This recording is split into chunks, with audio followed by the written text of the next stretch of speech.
जय हिंद दोस्तों, स्वागत है आपका अपने YouTube channel Y study centre 2.0 पर। आज की क्लास में हम मानव उत्सर्जन तंत्र के बारे में पढ़ेंगे। तो आइए दोस्तों शुरू करते हैं आज की अपनी ये क्लास। आज हम पढ़ेंगे मानव उत्सर्जन तंत्र के बारे में। मानव उत्सर्जन तंत्र, रेस्पिरेटरी सिस्टम। दोस्तों, मानव उत्सर्जन तंत्र यानी इसके अंदर भी एक तंत्र मिलकर कार्य करता है। जैसे आपका मानव उत्सर्जन तंत्र का डायग्राम बनाया गया है, मैं इस डायग्राम को लास्ट में एक्सप्लेन करूंगा। अब जैसे मैं पहले आपको परिभाषा बताता हूं कि उत्सर्जन की परिभाषा क्या होती है। हम बात करते हैं उत्सर्जन की परिभाषा की, यानी उत्सर्जन होता क्या है। तो दोस्तों, हमारे शरीर से किसी भी अपशिष्ट पदार्थ को बाहर निकालना उत्सर्जन कहलाता है। यानी जो हमारे लिए क्या है, अपशिष्ट है, यानी हमारे लिए आवश्यक नहीं है, उसको बाहर निकालना क्या कहलाएगा, उत्सर्जन कहलाएगा। तो अपन इसकी परिभाषा देंगे, शरीर से अपशिष्ट पदार्थ को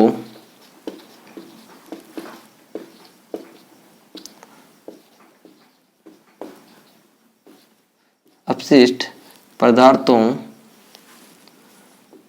को बाहर निकालने की प्रक्रिया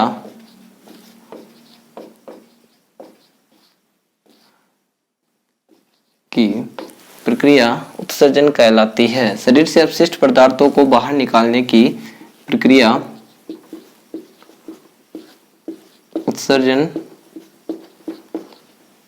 कहलाती है।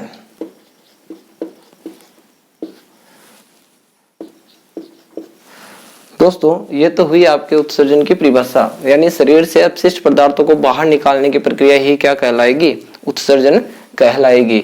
अब हम बात करते हैं जिस अंग द्वारा उत्सर्जन की क्रिया की जाती है, यानी जो अपशिष्ट पदार्थ बाहर निकाला जाता है उसको बोलते हैं उत्सर्जी अंग, और जो पदार्थ उत्सर्जन की क्रिया में बाहर निकलता है उसको बोलते हैं उत्सर्जी पदार्थ। यानी अगर अपन बात करें उत्सर्जी पदार्थ की, उत्सर्जन की क्रिया में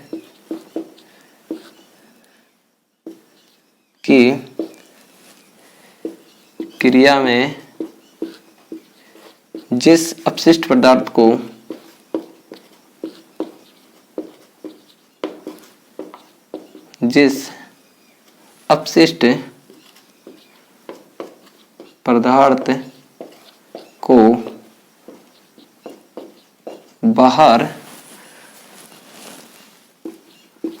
बाहर निकाला जाता है उत्सर्जी पदार्थ कहलाता है। उत्सर्जी पदार्थ कहलाता है, यानी उत्सर्जन की क्रिया के अंदर जो पदार्थ बाहर निकालेंगे वो क्या कहलाएगा, उत्सर्जी पदार्थ कहलाएगा। और जिस अंग द्वारा उत्सर्जी पदार्थ बाहर निकाला जाता है उसको उत्सर्जी अंग बोलते हैं। यानी जिस अंग द्वारा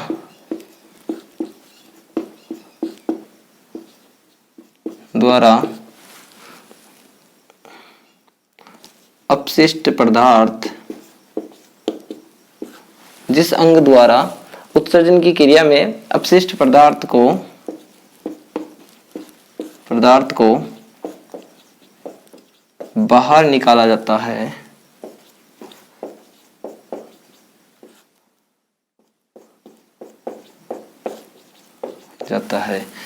जिस अंग द्वारा अपशिष्ट पदार्थ को बाहर निकाला जाता है वह अंग उत्सर्जी अंग कहलाता है।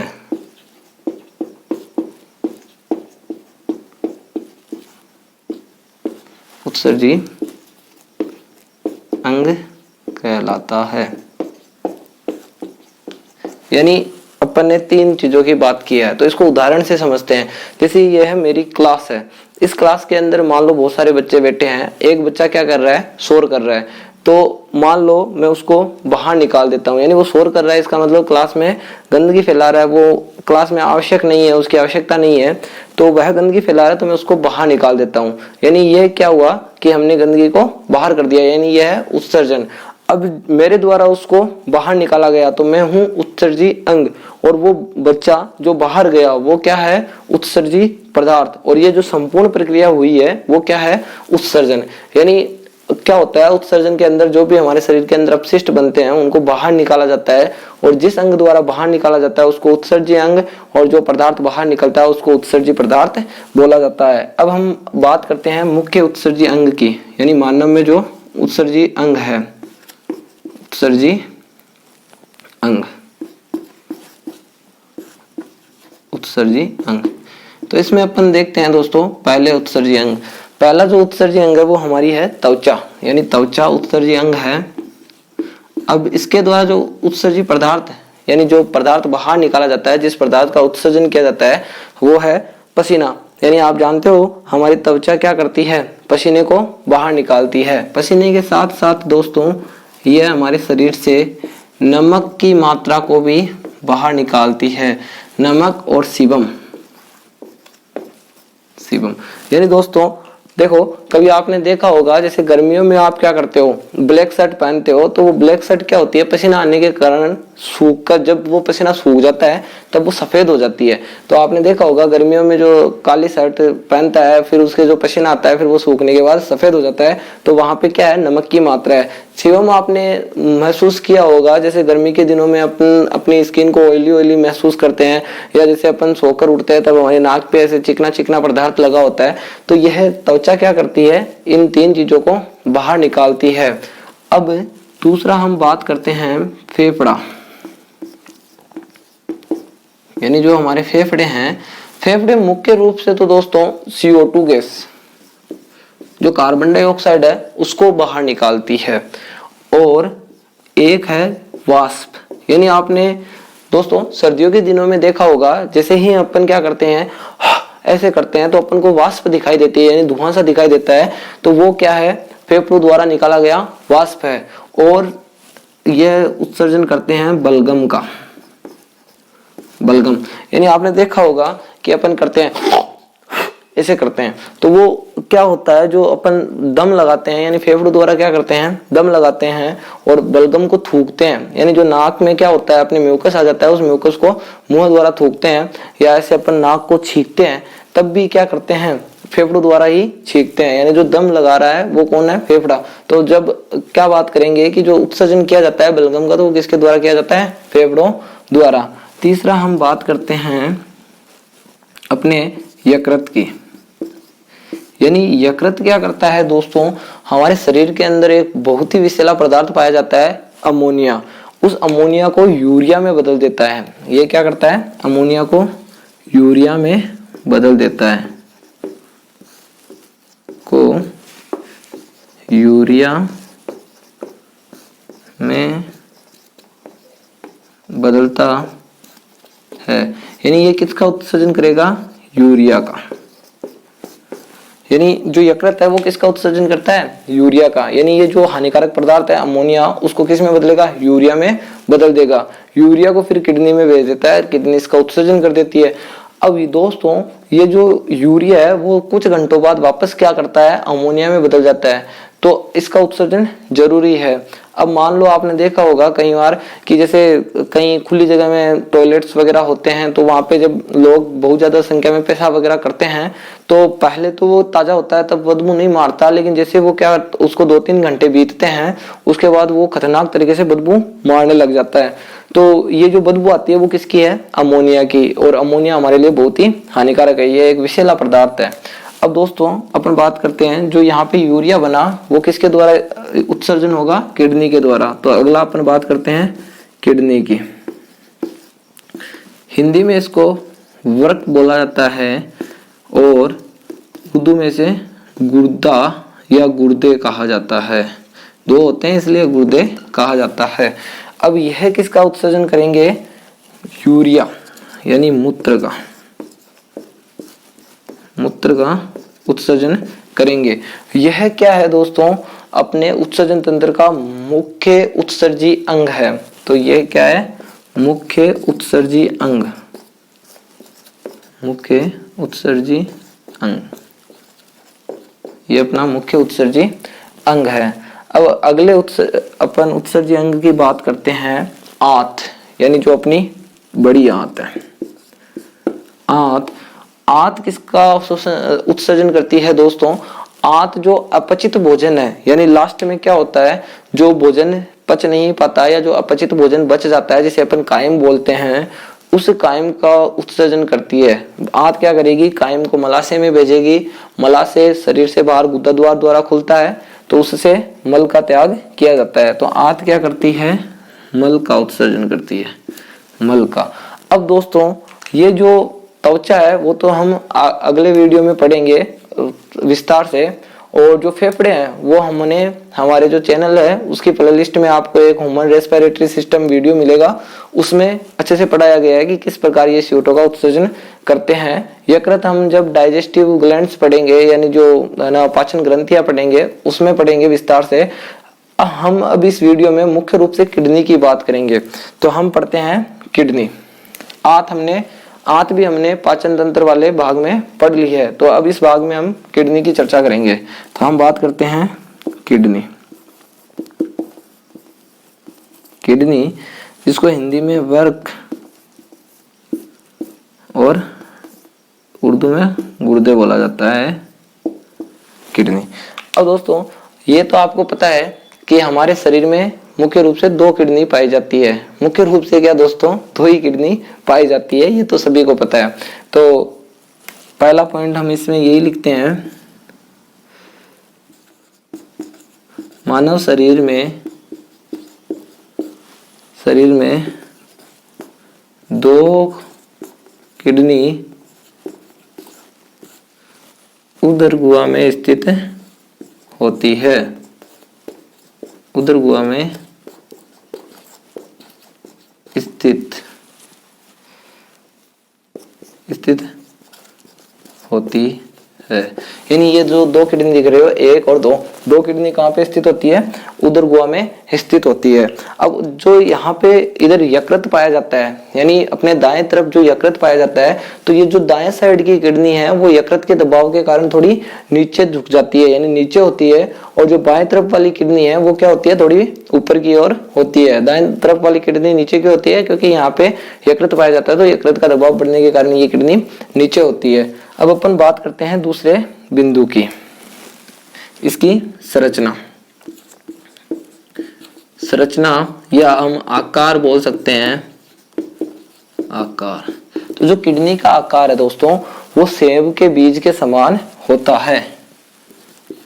सेब के बीज के समान। और अगर हम इसकी लंबाई, चौड़ाई और मोटाई की बात करें तो इसकी लंबाई होती है 9 सेंटीमीटर और इसकी चौड़ाई होती है 6 सेंटीमीटर और इसकी मोटाई 3 सेंटीमीटर। यानी दोस्तों यहाँ पे जो देखो आपको दिखा रखा है, ये जो इसकी लंबाई है ये कितनी है? 9 सेंटीमीटर। और इसकी चौड़ाई की बात करें तो वो कितनी है? 6 सेंटीमीटर। और इसकी मोटाई यानी कितनी मोटी है? तो 3 सेंटीमीटर। ये तो है दोस्तों इस किडनी की संरचना। अब हम बात करते हैं कि इस किडनी के ऊपर एक झिल्ली पाई जाती है, यानी इसके बाहर की तरफ एक झिल्ली पाई जाती है। फेफड़ों में भी हमने पढ़ा था, इनके ऊपर भी एक आवरण पाया जाता है जिसको प्लूरल झिल्ली बोला जाता है। इसकी जो झिल्ली है उसको पेराटोनियम झिल्ली बोला जाता है। इसकी जो झिल्ली है उसको पेराटोनियम झिल्ली कहा जाता है।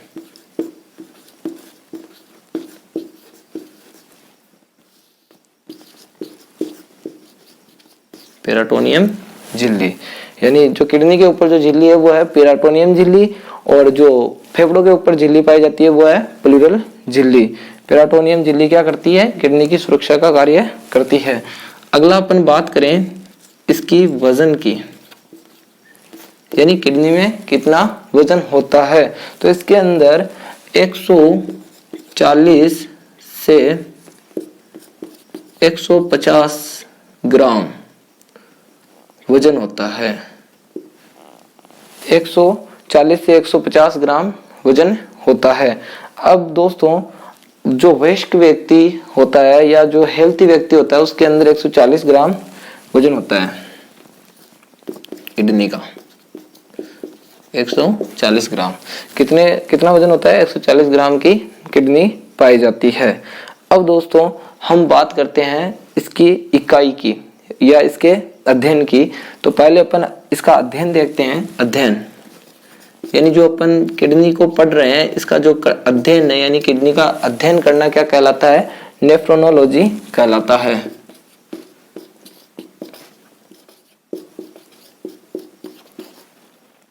नेफ्रोनोलॉजी कहलाता है, यानी जो किडनी का अध्ययन करना क्या कहलाएगा? नेफ्रोनोलॉजी कहलाएगा। अब हम बात करते हैं इसकी इकाई की, यानी जो किडनी की इकाई है नेफ्रॉन।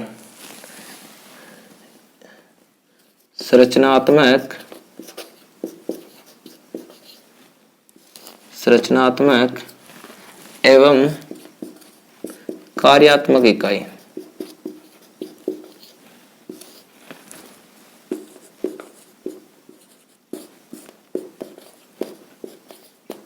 नेफ्रॉन यानी दोस्तों इसके अंदर बहुत सारी संरचनाएं, छोटी छोटी संरचनाएं पाई जाती है जिनको नेफ्रॉन बोला जाता है। ये इसकी क्या है? संरचनात्मक एवं कार्यात्मक इकाई है। यानी किडनी की अगर अपन को पूछे कि संरचनात्मक एवं कार्यात्मक इकाई क्या है, तो वो क्या है? नेफ्रॉन। अब अपन बात करते हैं कि किडनी के अंदर इसकी संख्या कितनी होती है, यानी नेफ्रॉन की संख्या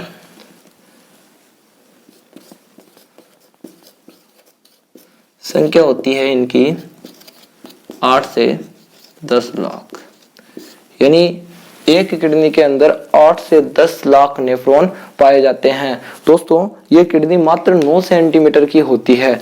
9 सेंटीमीटर की किडनी के अंदर 10 लाख नेफ्रॉन पाए जाते हैं, मतलब बहुत ही सूक्ष्म संरचना होती है। यानी जिस प्रकार हमारा शरीर एक सूक्ष्म कोशिका से मिलकर बना है, यानी बहुत सारी सूक्ष्म कोशिकाएं मिलकर हमारे शरीर का निर्माण करती है, उसी प्रकार बहुत सारे नेफ्रॉन मिलकर क्या करते हैं? पूरी किडनी का निर्माण करते हैं। यानी जो किडनी है वो नेफ्रॉन से मिलकर बनी होती है।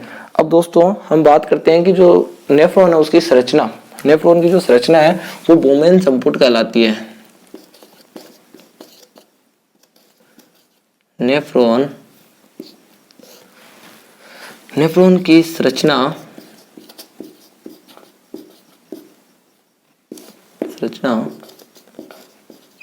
बोमेन संपुट कहलाती है। यानी जो नेफ्रॉन की संरचना है वो क्या कहलाएगी? बोमेन संपुट कहलाएगी।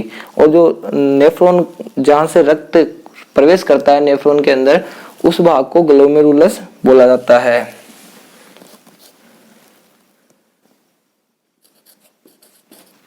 प्रवेश मार्ग ग्लोमेरुलस।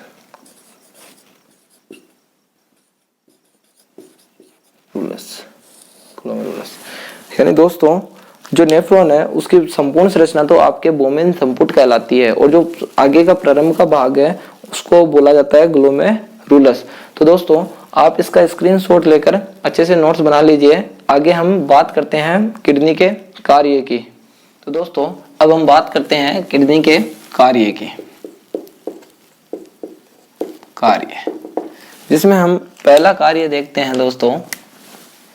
पहला जो कार्य है वो है रक्त को छानना। यानी जो रक्त को छानने का कार्य है वो भी किडनी द्वारा किया जाता है। तो दोस्तों अब हम बात करते हैं जो नेफ्रॉन है उसमें अपन ने 3 पार्ट पढ़े थे। यानी एक तो उसका जो प्रारंभ वाला ग्लोमेरुलस और उसकी संपूर्ण संरचना बोमेन संपुट।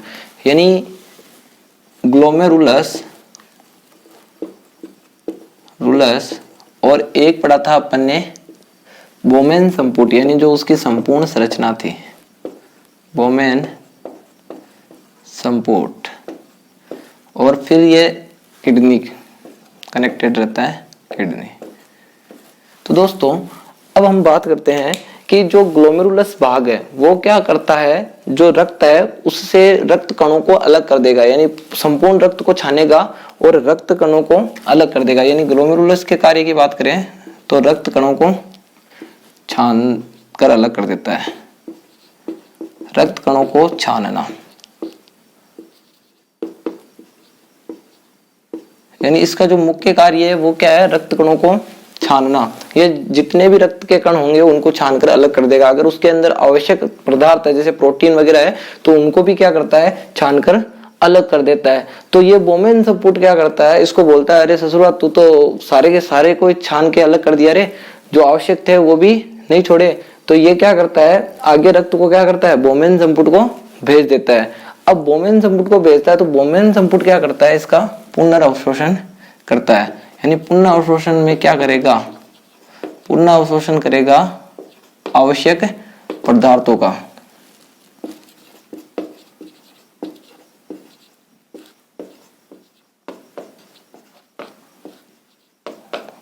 यानी जो आवश्यक पदार्थ इसने क्या किए थे, ग्लोमेरुलस ने छानकर अलग कर दिए थे, उनको पुनः अवशोषण करेगा।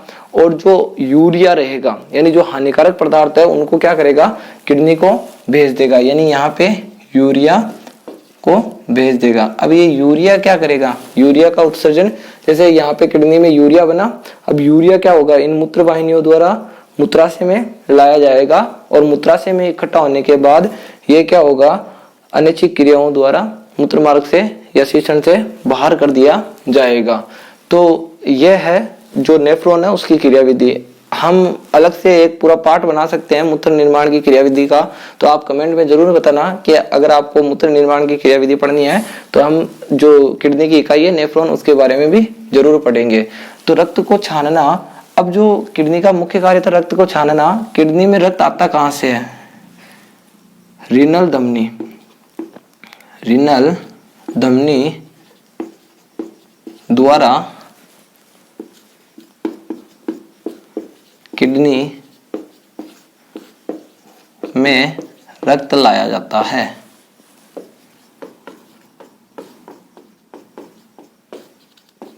यानी जो रीनल धमनी है उसके द्वारा किडनी में क्या होता है, रक्त को लाया जाता है। अब हम बात करते हैं कि ये 1 मिनट में कितना रक्त लेकर आती है।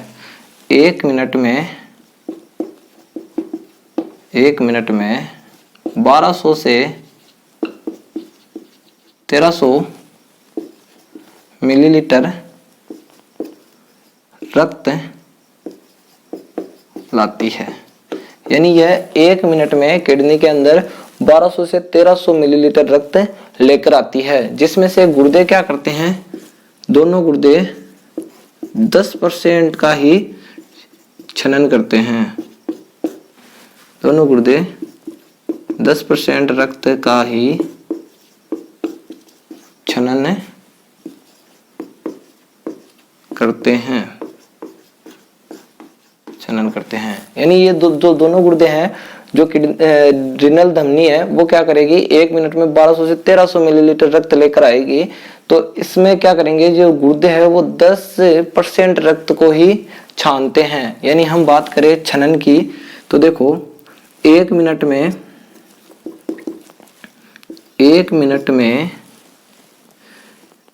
125 मिलीलीटर रक्त का छनन करते हैं। यानी गुर्दे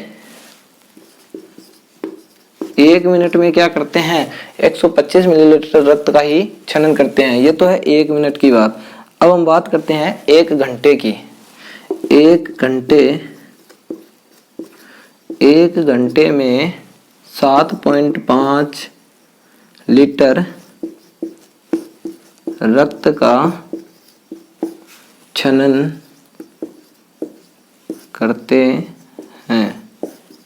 यानी जो किडनी है वो 1 घंटे में क्या करती है, 7.5 लीटर रक्त का छनन कर देती है। अब हम बात करते हैं 24 घंटे की। 24 घंटे में 180 लीटर रक्त का छनन करते हैं। यानी 1 घंटे में तो कितने रक्त का छनन करते हैं, 7.5 लीटर का, और 24 घंटे यानी 1 दिन में 180 लीटर रक्त का छनन करते हैं। यानी ये दोनों गुर्दे मिलकर क्या करते हैं, इतने रक्त का छनन 1 दिन में करते हैं। अब हम बात करते हैं इसके दूसरे कार्य की। यानी दोस्तों यहाँ पे ध्यान रखना, हम बात कर रहे हैं छनन की। अगर आपको पूछे कि जो रक्त का शुद्धिकरण है वो कहाँ किया जाता है, तो रक्त का शुद्धिकरण फेफड़ों में किया जाता है, जो हमने रेस्पिरेटरी सिस्टम में पढ़ लिया है। यानी जो रक्त का शुद्धिकरण है, यानी उससे जो CO2 गैस है और जो अन्य गैस है वो बाहर निकाली जाती है, वो फेफड़ों द्वारा निकाली जाती है। और अगर रक्त को छानने का कार्य है वो किसके द्वारा किया जाता है, किडनी के द्वारा किया जाता है। तो अब दूसरा बात करते हैं मूत्र निर्माण। मूत्र का निर्माण, यानी जो मूत्र का निर्माण है वो किसके द्वारा किया जाता है, किडनी के द्वारा किया जाता है। तो अपन बात करें कि 1 दिन में कितने मूत्र का निर्माण करते हैं, तो एक दिन में 1.5 लीटर, एक दिन में 1.5 लीटर मूत्र का निर्माण किया जाता है,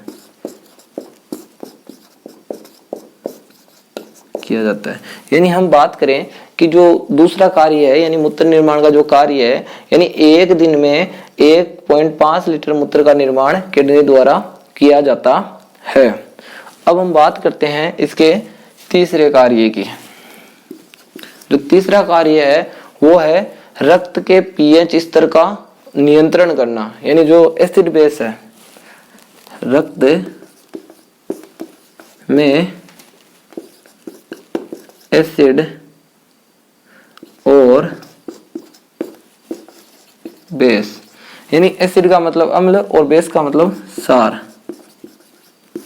अम्ल और सार।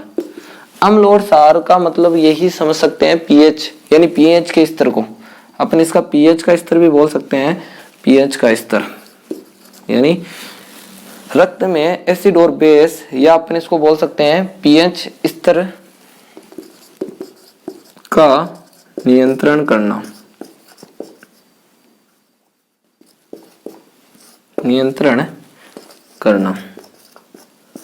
यानी किडनी का तीसरा जो कार्य है वो है रक्त में pH स्तर का नियंत्रण करना। यानी जो रक्त है उसके अंदर जो pH स्तर है उसका नियंत्रण कौन करेगा, किडनी करेगी। यानी जो एसिड और बेस है उसको ये न्यूट्रल कर देती है। ठीक है, अब हम बात करते हैं चौथे कार्य की।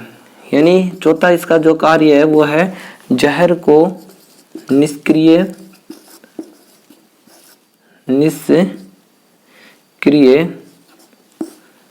करना, यानी जहर को निष्क्रिय करना।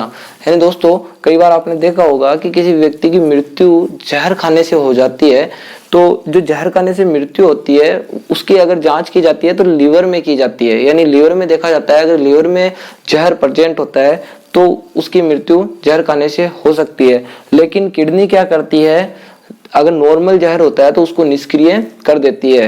यानी आपने देखा होगा कि जो शराब का सेवन करने वाले व्यक्ति होते हैं उनका पहले लीवर खराब होता है, उसके बाद किडनी खराब होती है, क्योंकि किडनी क्या करती है, न्यूट्रल कर देती है। यानी जो स्तर है pH का स्तर है उसको तो नियंत्रित करती है और जो जहर है उसको निष्क्रिय कर देती है। इसलिए ये क्या करती है, जहर को निष्क्रिय भी करती है। अब देखो मैं आपको इस डायग्राम से मुख्य उत्सर्जन अंग के बारे में समझा देता हूँ। जैसे अपने ये है किडनी, दोनों किडनियां, ये दोनों किडनियां क्या करती है, अपने रक्त को छानने का कार्य करती है। अब इसके अंदर क्या होता है, बहुत सारी यानी 8 से 10 लाख नेफ्रॉन, जिनको वर्काणु बोला जाता है हिंदी में, वो पाए जाते हैं। वह वर्काणु क्या करते हैं, संपूर्ण रक्त को छानते हैं। ठीक है, रक्त को छानने के बाद उससे जो यूरिया हानिकारक पदार्थ है उसको अलग कर लिया जाता है। अब जो यूरिया है वो इन मूत्र वाहिनियों द्वारा, यानी एक तो है बाई मूत्र वाहिनी और एक है दाई मूत्र वाहिनी, तो बाई मूत्र वाहिनी और दाई मूत्र वाहिनी द्वारा किस में लाया जाता है, मूत्राशय में लाया जाता है। अब जैसे ही मूत्राशय के अंदर मूत्र इकट्ठा हो जाता है, यानी संपूर्ण मूत्राशय भर जाता है, तो हमको क्या करता है, हमको सूचना देता है, यानी हमें पेशाब लगता है और मूत्र मार्ग और शीशन द्वारा इसको बाहर त्याग दिया जाता है। तो यह है आपका उत्सर्जन का डायग्राम, और यह जो संपूर्ण आपकी थी जो था किडनी का कार्य है। तो दोस्तों आज की क्लास में हम इतना ही पढ़ेंगे। अगली क्लास में हम किडनी से संबंधित रोग के बारे में पढ़ेंगे। तो अगर आपने अभी तक हमारे चैनल को सब्सक्राइब नहीं किया है तो आप हमारे चैनल को सब्सक्राइब करें और बेल आइकन को ऑल पर सेट कर ले, ताकि हमारी हर नई वीडियो की नोटिफिकेशन आपके पास सबसे पहले आए। और हमारे चैनल को अपना यूं ही प्यार और समर्थन देते रहे। धन्यवाद दोस्तों, जय हिंद।